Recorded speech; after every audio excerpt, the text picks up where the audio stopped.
Yon mga masters, bali 8 videos, araw-araw tuwing umaga na po tayo mag-a-upload. Maraming salamat sa mga solid kong masters dyan na patuloy pa rin na sumusuporta sa aking mga ina-upload na kwento o videos. At sa mga hindi nag-skip, maraming salamat po sa inyong lahat. At mag-iingat po kayo palagi and God bless. Magandang gabi mga masters, bali ngayon po ay 8 videos po ma-upload ko po sa aking YouTube channel. Tama nga mga masters, 8 videos nga po ma-upload ko. Yon, what's up mga masters? Nandito na naman tayo sa panibagong araw, panibagong kabanata na naman ang pagsasama-samahan natin ngayon guys.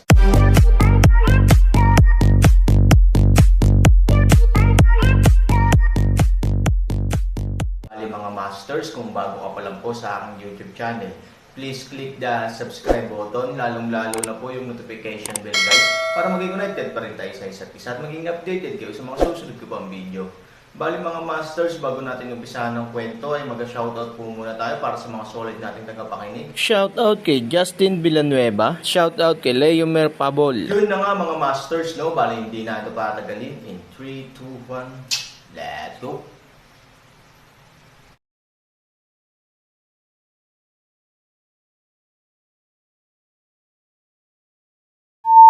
Bahagyang kumunot ang noo ni Aotian, kailangan bang istorbohin siya?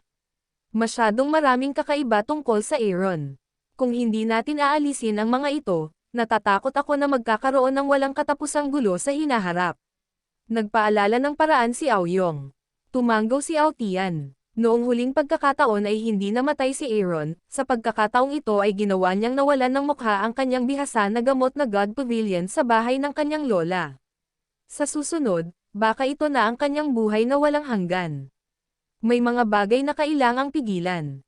Sa oras na ito, biglang sinabi ni Ye Gotcheng, nga pala, pinuno ng Clan Ao, bagamat natalo tayo sa pagkakataong ito, hindi tayo lubusang natalo. Bakit? Kailan ang sikat na diskarte na hindi makalaban sa katawan at hindi bumitaw? Nang marinig ito ni Commander Chen, agad siyang ngumisi. Kinakagat ni Ye Gucheng ang kanyang mga ngipin, ngunit hindi siya nang ahas na umatake.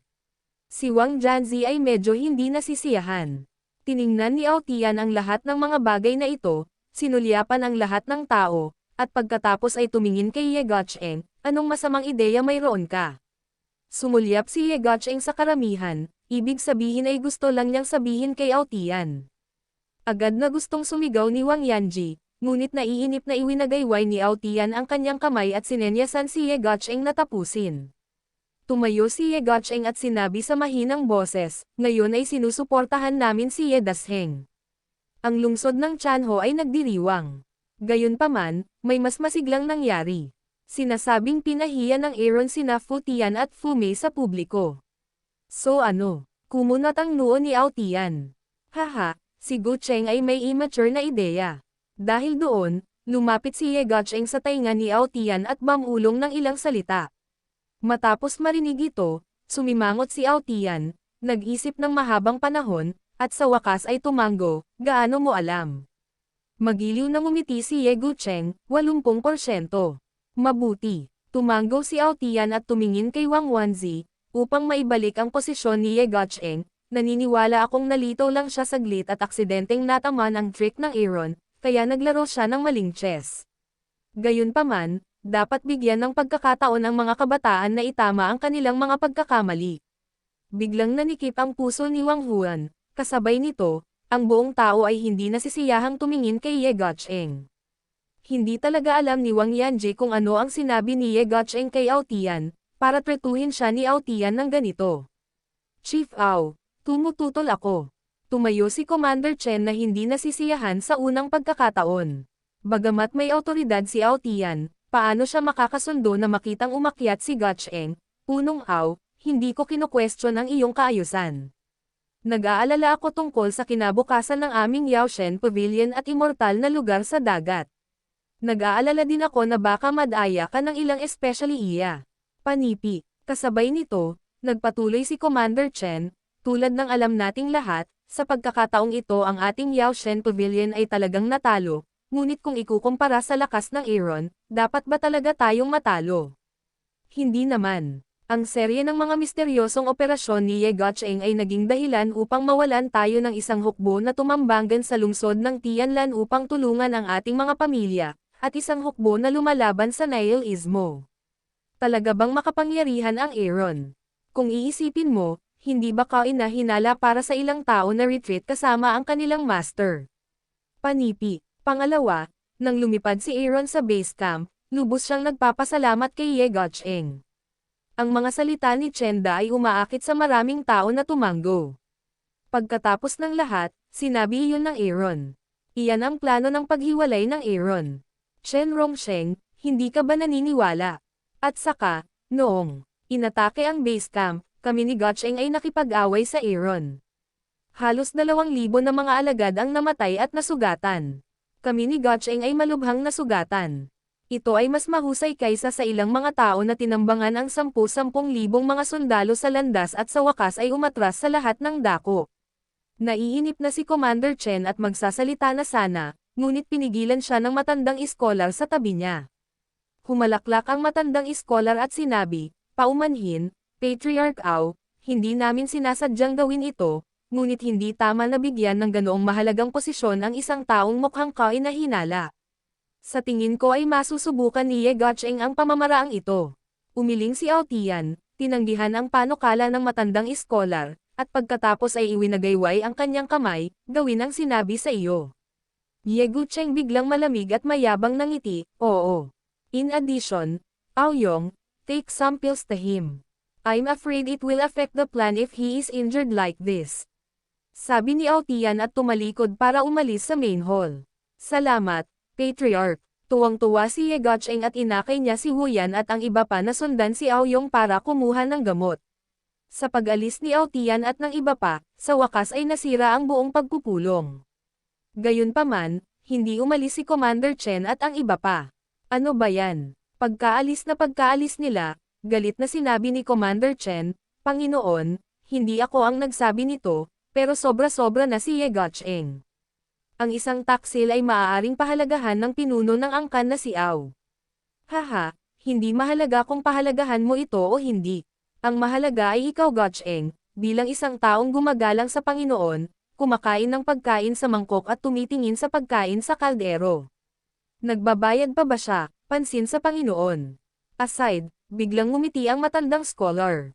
Nang marinig ito, ang mukha ni Wang, na okay, ay sobrang pangit. Ang mga salita ng matandang iskolar ay tumama sa puso ni Wang. Sa pagkakataong ito, ang lamig ng mukha niya. Sa panig ng Aaron, nang makita ang bisita, hindi niya napigil ang tumawa ng mapait, ano bang problema? Napakaaga, si Qin Shuang ang nakatayo sa harap ng Aaron. Maaari mo bang iligtas ang Ren Shenhua? Tumingin si Qin Shuang kay Aaron na may bahagyang malungkot na ekspresyon. Hawak pa rin niya ang palayok ng lupa sa kanyang kamay. Ang kanyang magandang mukha ay pagod na pagod, puno ng pamumutla at kawalan. Sa ilalim ng kanyang magagandang mata, maraming itim na bilog sa ilalim ng kanyang mga mata. Sa pagtingin sa kanyang haggard na hitsura, hindi mapigilan ni Han Sanchen na makaramdam ng kaunting pagkabalisa. Pagkatapos tingnan ang pot soil, nagpayo si Han Sanchen, totoo na patay na ang ginseng baby. Huwag mong gawin ito palagi. Ngayong kaya na natin ang lahat, tahimik na lang tayong maghintay. Pero kung lagi kang ganito ngayon, pwede bang pinanghahawakan mo ang oras na iyon kahit na siya ay nabubuhay sa hinaharap? Alam ni Han Sanchen na si Qin Shuang ay dapat natulala araw at gabi, halos nakatingin sa palayok ng lupa, kaya't ang lahat, kasama ang kanyang katawan, ay hindi pinansin. Ang ilang mga tao, kung mas malamig ang kanilang hitsura sa ibabaw, mas malambot ang kanilang nararamdaman sa kanilang mga puso. Si Qin Shuang ay ganoong tao. Maaari mo bang tulungan ito, kung gayon? Mabilis na sabi ni Qin Shuang. Walang pagpipilian si Aaron kundi ngumiti ng mapait, paano ko hindi gugustuhing tulungan ito? Sa emosyonal na pagsasalita, ito ang aking mabuting kasosyo. Sa pagsasanay, bagaman ito ay upang matulungan kang mailabas ang iyong galit, ikaw din ang aking nakatatandang kapatid na babae. Bukod dito, sa huli, ito ay dahil kay Ivory, sa tingin mo ba ay hindi ko papansinin ang aksidente ng ginseng na sanggol? Tuldok, walang nakakaalam sa kasaysayan ng buhay nito, lalo pa kung anong uri ito. Mahirap harapin ang katotohanan na ito ay nabubuhay sa mundo sa anyo ng mga buto pagkatapos ng kamatayan. Kung hindi dahil sa nakatatandang martial sister na si Qin Shuang, maaaring hindi payagan ni Han Sanchen ang sinuman na gumawa ng anumang bagay na kalabisan sa mga binhi ng Renshanhua. Isang araw na ang lumipas, ngunit ang buto ng ginseng baby ay wala man lang reflection. Nag-aalala ako na baka may mangyari dito. Nag-aalalang tumingin si Qin Shuang kay Aaron, naisip ko ito buong gabi kagabi. Sa tingin ko ay may paraan para matulungan ito, ngunit kailangan ko ang iyong tulong. Sumimangot si Aaron. Bagamat talagang ayaw niya na si Qin Shuang ay maghagis sa oras na ito, siya ay walang magawa at nagtanong na may kaunting kompromiso, paano mo gustong tulungan kita? Alam ko na may isang lugar na tinatawag na Corpse Valley sa Xianling Island.